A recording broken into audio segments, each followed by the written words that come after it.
All right, so for today, we got the Volume 7 end of volume report. I'm pretty sure this thing dropped earlier today. I was at work, but now we're going to go ahead and discuss it. We're going to go ahead and see what we got going on. Hopefully, it's all good information. Hopefully, it's not a bunch of fluff, but you know how they get down, right? You know how Criterion is. So let's go ahead and get straight to it. The time is now with Volume 7 coming to a close. We wanted to take a moment to share back some insights and feedback that we've collected over the course of the volume. Now, I'm not going to read everything, because I'm not going to insult you guys' intelligence. I'm not going to waste time here. We're just going to skim through this thing and see what actually matters. You guys can definitely see what's going on here whenever you have time to look at this, but for time-wise, I know y'all's time is valuable as well as mine, so we're not going to even go through all of this sort of stuff. Now, I will say for the drift stats over here, these don't look correct considering you got people that have a million score on these drift events. So I don't know where they got these numbers from. The cars are probably correct, right? Like, you have a lot of casuals that are just randomly drifting around and things like that, right? So I would say this is correct. I don't really do drag. This is probably accurate. I haven't seen these cars a lot in drag. I've seen the Sylvia a lot, the Beetle, the Golf, all those sort of things. So I don't know what's going on here. I don't know why they got the M3 Coupe over here, but you know what? That's neither here nor there. So we're going to move on, right? Now, what we heard, now on to your feedback. That's exactly what we want. We don't really care about anything else, right? The majority of your feedback won't be addressed during this year of live service. So already, they're not cooking. Already, we done burnt the kitchen up, and we ain't even started yet. You come into that house and you done smell the smoke. Like, doggone, man. You done burnt it all. We're a small team, understandable. On a tight schedule, also understandable. And we are working hard to bring you everything we've promised. We'll make updates and refine features where possible, but most of the feedback is being collected to inform how we approach things in the future. So I'm glad that they said that, because they always say that sort of thing, right? Oh, we're collecting stuff for the future. However, the same problems in this game are always in future games. I don't understand. The same problems that were in Heat are on Unbound. That doesn't really make any sense, right? So if they were collecting data, why are these problems happening year after year after year? It doesn't really make sense, y'all. But okay, sure. We will only be including feedback in these reports that relates to what we're doing in Need for Speed Unbound. Understandable, this is Need for Speed Unbound. Why would they worry about anything else? There are certain frequent community requests that are outside of the scope of this project, and making any short statement about them would be unhelpful, such as adding the Pagani, the Zonda. A lot of the cars, y'all, that they are adding into this game have already been planned out probably for years at this point, right? They're not going to go out of their way to try and get new licenses, especially from like Toyota, when the game is on its last cycle anyway. I guarantee half the team is already working on a new game at this moment. When this stuff is coming out, probably Volume 8, Volume 9, maybe a Volume 10, maybe if we're lucky. But all this sort of stuff, these new cars and everything, they're not going to add these into the game. It's too late. It's way too late into the life cycle of the game to be adding stuff. It's not like Call of Duty. And even then with Call of Duty, those guns have been planned years in advance. Guaranteed, y'all. Guaranteed. All right, let's go. Top feedback for drift mode. I don't really play drift mode, but I know a lot of people, especially on my team, that do. They do competitive drift mode, so I'm pretty sure this would be amazing for them. Highest rated reply on Twitter. Ugh, y'all know how Twitter get. If burst NOS could be disabled in the Drift Pro game mode, I think that would do a lot to help. Absolutely not. Off rip, you're not cooking. Players would prefer to use the regular NOS to help raise speed and extend drifts, but the burst NOS activates and grants us so much unneeded grip traction, it throws us off from drifts. Absolutely not. Like I said, I don't drift. I don't do Drift Pro events, right? But I've seen multiple times in world record holding videos where Drift NOS, that burst NOS has saved runs, especially when there's traffic, when there's bumps in the road, when you need that instant grip, when you need instant traction. That has saved so many runs. That would be terrible, because yes, you get boosts, yes, you get traction when you use the regular blue NOS, right? But it's not it's not instantaneous like the burst NOS is, right?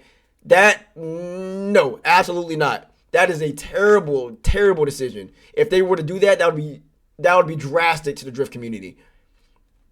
It's a little tricky to decouple. Exactly. See, that they're talking about removing a function in the game that's so hard, that's so put into the game, into the coding, that it would take a while. It wouldn't even be worth it to do it. This is a core mechanic of the game. Burst NOS, if you like it or not, It's there. For every event you have burst NOS. It's ingrained into the hardware for the whole handling model. You can't just remove that, right? Story mode needs all this content now. Would be fun and nice to play when you don't want to play online. So before we get into this is my headcanon why they don't update story mode, right? Same reason why they don't update story mode for like GTA, because it makes no money. Online is where that's where majority of the people are, so that's their focus. And it makes money, right? People are buying the packs for the R8, they're buying the catch-up packs, they're buying the custom packs and all that sort of stuff, right? That's where the money is, so that's where their focus is. Story, yeah, they can add something to story, but it wouldn't benefit them at all. At the end of the day, EA is a business. At the end of the day, Criterion is a business and they're trying to stay employed. They're not trying to be out here getting laid off because Need for Speed is not making money, right? So story mode is a secondary thing. Their small team, like they said before, time constraints and small team, they are focused on what's going to make the game progress first. Imagine if they added everything in the story mode and nothing on online. The game would be dead in the water within 2 weeks. That's why they're always doing stuff on online. They don't care about the story mode. Same as Rockstar. Rockstar realized a long time ago, story mode is cool to bring people in. But updating it constantly, absolutely not. They already got you. And it was smart of them to do this too. Because once you complete story mode, a lot of your stuff does not transfer over. So now they bring people into online. That was very smart of them to do. Now they got you. They don't need to worry about story mode because all the new stuff is online anyway, right? Something we have mentioned before is that adding anything to story is difficult for us. And honestly, we don't think we will get it this year for Kaizen. Basically, it's not going to happen. That's what they're saying nicely. It's not going to happen. Maybe it'll happen in the new Need for Speed, but right now, it's not their concern at all. Why is updating the story so hard? A choice was made early in development of Unbound that single player and multiplayer would be separate. That low-key, that was a good idea. So the core architecture of this game listens and facilitates this rule. We have heard you loud and clear that you would love single-player updates, and we would love it too. But the truth is, adding or changing to this in live service could be super bad. Right, like live, it's already a live service game. We gotta let it go, y'all. Messing with the garage, events, and storage systems could mean complete losses of builds and progression, and that is something we definitely do not want to happen. Me personally, if I were to hop on the game and all of my stuff is done, I'm crashing out. I swear I'm gonna crash out on somebody on Twitter, on social media, on stream, or something. If I hop on this game and all my stuff is gone, I promise I'm crashing out. That is insane. Please rest assured that whatever comes next for Need for Speed, all areas of the game will be updatable. Right, so it's not going to happen in this game. It's way too late within the life cycle, man. It's way too late. If they were to update story mode, it probably would have been way back then when the game first came out, right? They probably would have added DLC and everything like that, but they were dealing with a whole bunch of stuff at the office and all that, right? Overall, we're hearing a lot of positive things about drift mode. I have as well. And that you feel we're on the right track with handling. Exactly. I'm so glad they updated that handling, y'all. The drift mode handling is perfection. That is perfection. That's how it should have been on day one. Imagine if that was like that on day one. Oh my goodness, you would have had so many more players. It is crazy. But I'm glad, that they're updating stuff. They're actually listening to the community, right? We also see that some feel the scoring system is a bit inconsistent. Also, wheels don't self-align like they should with counter steering animations relative to the angle of the car, which would help with control and immersion. We agree that it's definitely not as polished as we would like. Yeah, they're going to fix it. Don't even worry. They're going to fix it with updates and all that sort of stuff. Alrighty, so top feedback for drag mode. I also don't really do a lot of drag either. I'm more of just a strict racer, y'all, so this won't really apply to me, but we're still going to go over it for those that do enjoy the drag mode. Excuse me. Highest rated reply on Twitter. I feel like there should be actual danger to it. Like if your car goes too far in the red, it should blow up. If you crash, that's it. You're done. And payback your drag car. Okay, well, first off, it's not payback. I hate when people compare games like it's supposed to be like the other game. No, it's not payback. It's a whole different thing, right? Whole different system, whole different hardware. And payback your drag cars would wheel you off the start line. NFS cars don't do that anymore. I think this should be looked into as well. That would be a nice touch, right? That would be a nice touch, but how would that work for all-wheel drive cars and everything? Like, do they want every car to wheel you off the start line?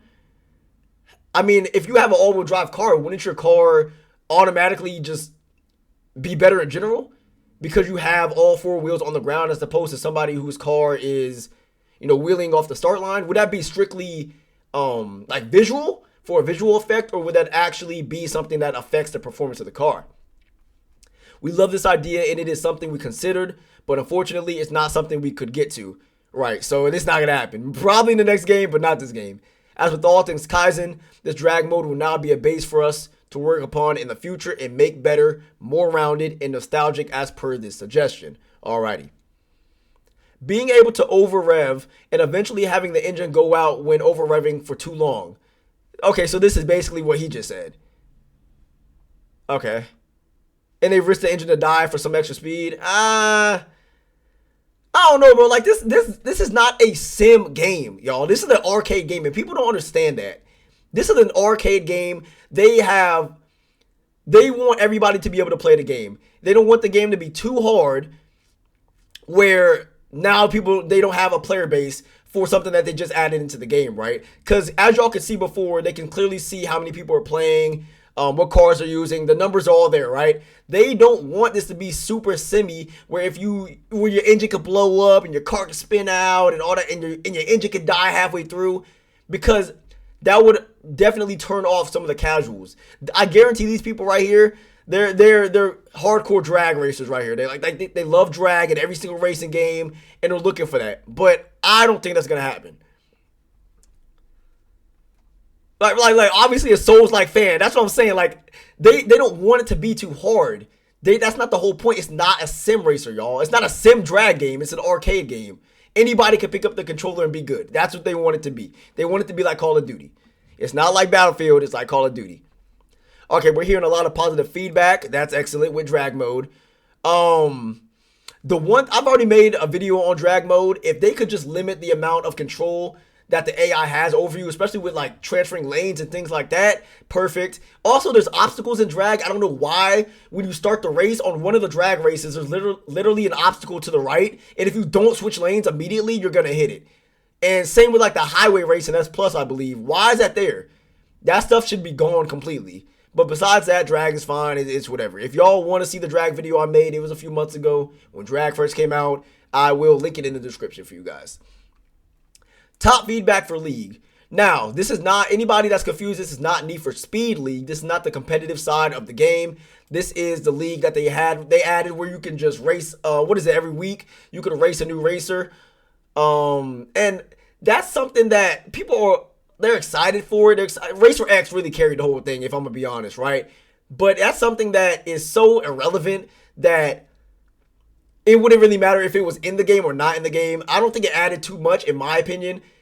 To others, they enjoyed it. That's perfectly fine. But I think that the world without Racer X and the world with Racer X would have been perfectly the same. Like it would have been fine, right? Some of the rival cars I didn't like, so only a few are worth it. But the league gave me an incentive to play Unbound more often. That's good. I think it should return for 8 for the most wanted update. Bring back bounty system and have cops pursue you, as soon as they see you.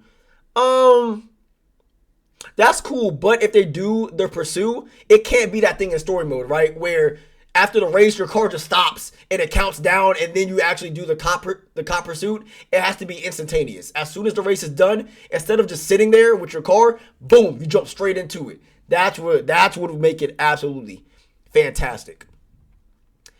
Enjoyed League overall. Yeah.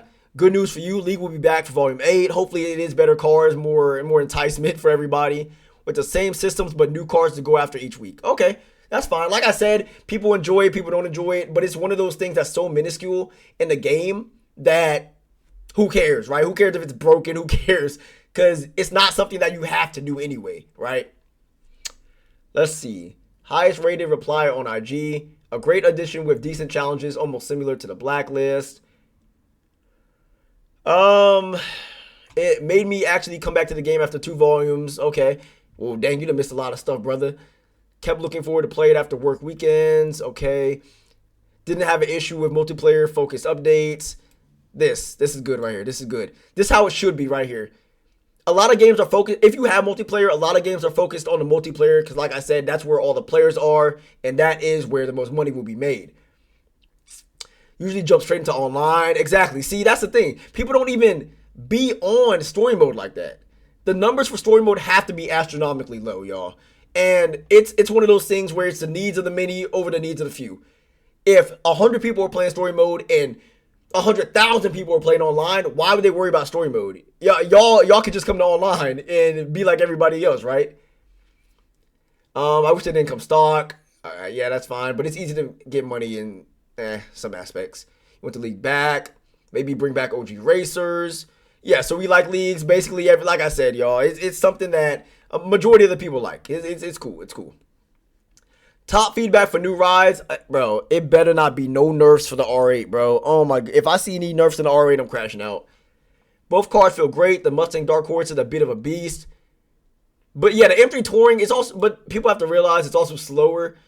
Well, not slower. I'm sorry, heavier, right?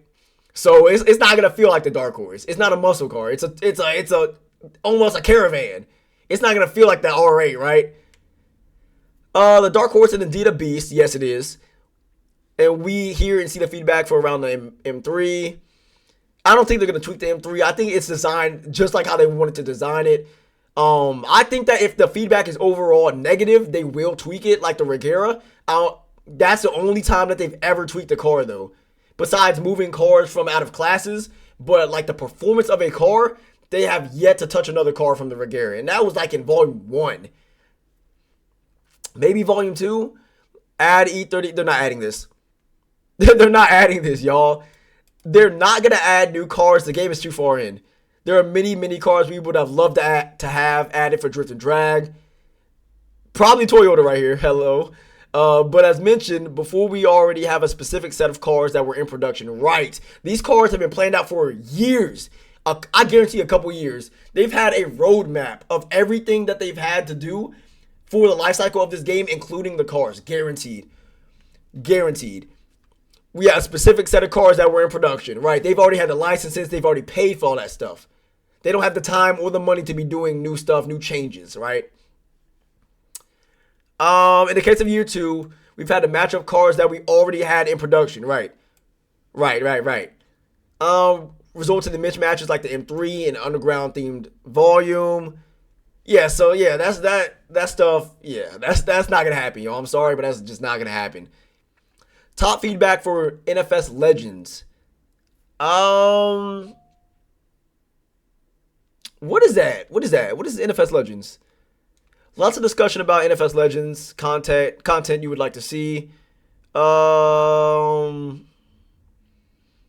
So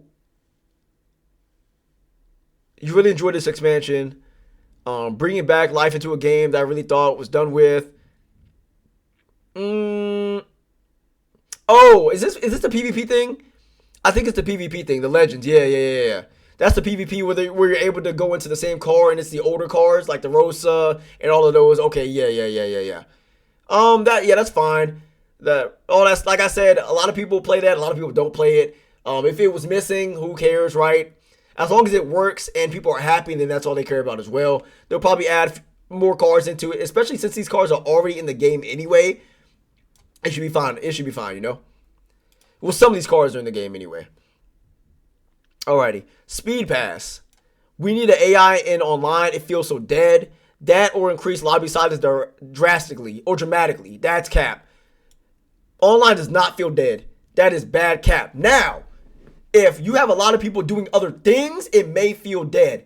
But at the same time, you have the option to go into a different lobby. You have the option to start races by yourself. And I get a lot of people don't want to do that. They want to get money. They want to feel the competition, right? But if you see somebody doing a playlist and it has 7 out of 8 people and you're the only one that doesn't want to join, that's your fault at this point. The lobby is not dead. Clearly it's not if the playlist is almost filling up. That is just your choice to not play with other people. In terms of server size, that's not something we're going to be able to address this year. Yeah, that's not gonna happen. Now, party size, probably in the same boat. I don't think they're gonna do anything with party size. That stuff has been built into the game since day one. And for them to overhaul something like that, they would have to adjust the server size. They would have to adjust literally everything in the game regarding online and multiplayer in order for that to happen. So, that's not gonna happen. Yeah, it's not a grind. Yep. You get plenty of time to do the speed pass. There should be no reason why people are not finishing the speed pass if they're on the game and then complaining about it still. You have plenty of time. You have months. What, 3-something months? Yeah, I'm glad I did not see any of that because that is insane. We know some fans aren't fans. We know some people aren't fans of the premium pass. They got to make money. EA is a business. Simple as that. Simple as that, man. That's what it is. They want money at the end of the day. That's why they make these games. They don't make these games because they want to play these games. They make these games because that is where the money is.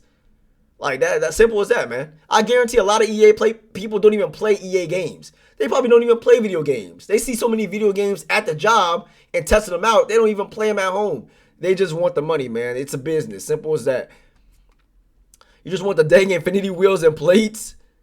Came back to the game at Volume 7 and loved it. Purchased the Volume 6 catch-up pack and kind of expected to get the wheels and plates. Pretty disappointing.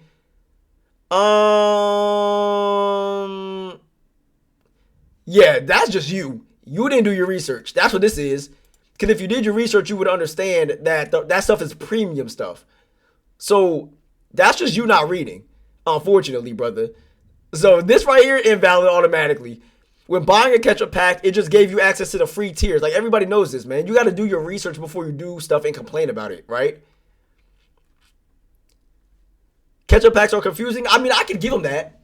We could give them that. But, yeah, look, you update to the catch-up packs. They have so much information on Reddit, Google, even on their own website about the catch-up packs. It even tells you in PlayStation or whatever they bought it from what's in the catch-up pack, right? So, that's a little bit...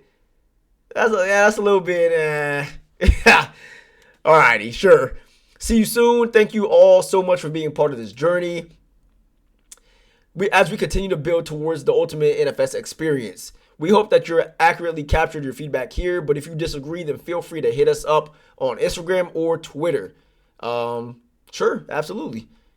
I think, and then we also have, hold on, give me 1 second, y'all. We have the patch notes, right? But this is going to be a separate video just because a lot of this stuff doesn't really even... I mean, we can go over this definitely a little bit later, y'all, but it's probably going to be a different video. I'm already at, 23 minutes, so... if you guys enjoyed, make sure you boys go ahead and drop a follow or a subscription. Make sure you boys go ahead and like the video. And if you have any feedback for them, what you want to see, drop it in the comments. Make sure you boys go ahead and join the Discord. And I will see y'all in the next video.